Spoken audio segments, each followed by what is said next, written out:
Welcome to Cooking with Sahil.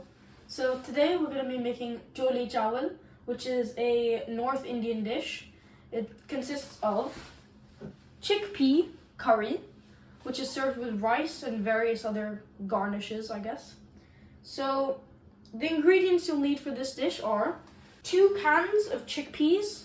I'm going to be making it for 4 people today.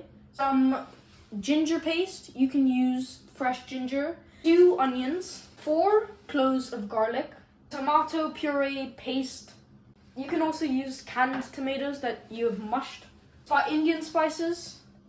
So in this case, jeera, which is like a cumin, turmeric powder, like red chili flake powder, salt to taste. You'll also be needing chole masala, which is a specific masala made for this. I'll be using a grinder. You can also just use a knife and chop up your onion and garlic.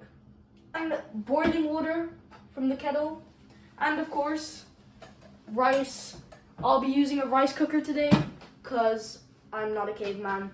So I've just gone ahead and I've peeled the onions beforehand. Since I have my grinder, I'm just gonna chop it up into a few pieces.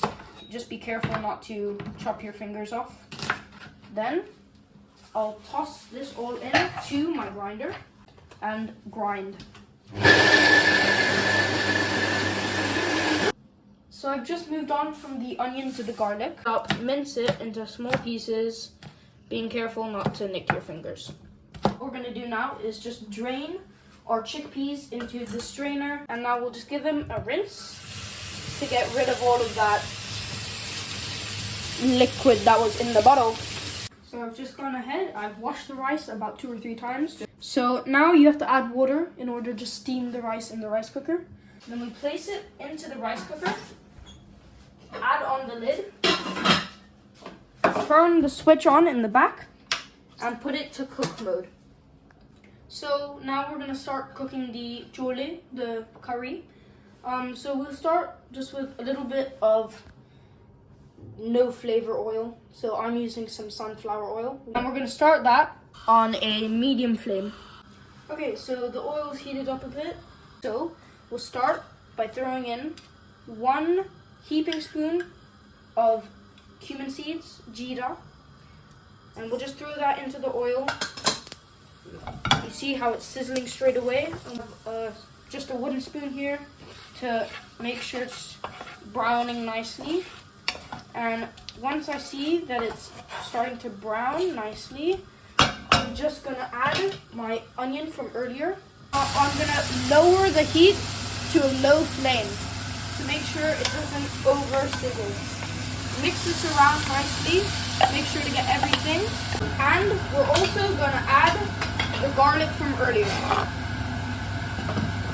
Now we're just gonna mix this around, and we're gonna wait for it to get slightly translucent to transparent. Alright, so my onion garlic paste mixture thing is starting to go a bit translucent, so I'm gonna get some minced ginger paste, just 1 teaspoon into that mix. If you're gonna use some fresh ginger, you're gonna wanna use about 1 thumb-sized piece of ginger if you have big thumbs, and 2 if you have small ones. Add some of our tomato puree. So we're just gonna add about 2 teaspoons worth, 2 pretty big teaspoons of the tomato puree into the mix, and we're gonna mix that around and just let that cook off a bit, as this is the base of the curry. Okay, so that's cooked away for a little while. So now we're gonna add the masala, the spices. So we start with haldi, which is turmeric. We'll add probably about a half spoon of that, and we'll just sprinkle that across.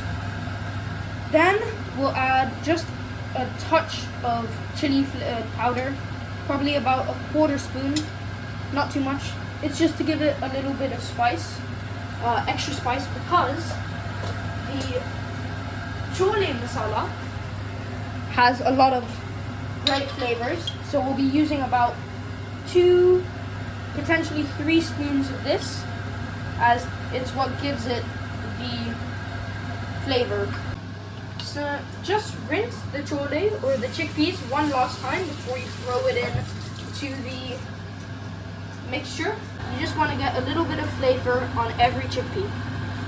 And once you've done that, you want to hit it with a little sprinkle of salt.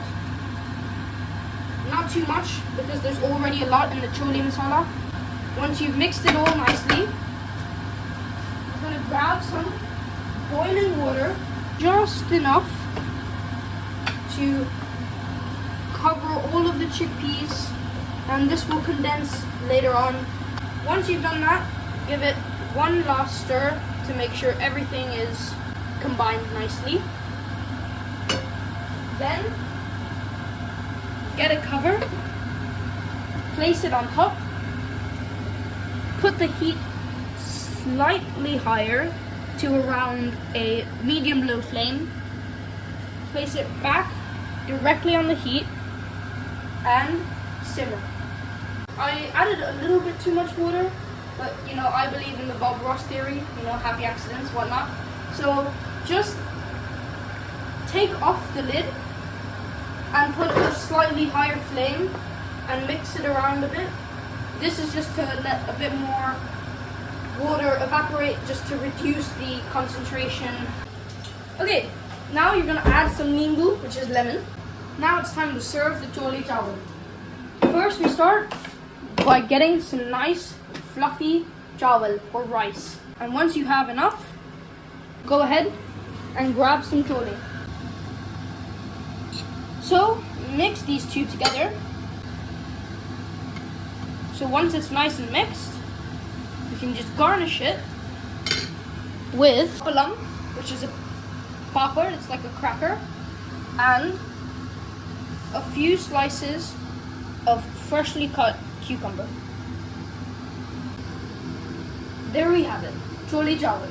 And now it's time to eat. Ha, ha, ha, ha, ha, ha, ha. Oh, it's so good. Thanks for watching Cooking with Shahil. See you next time.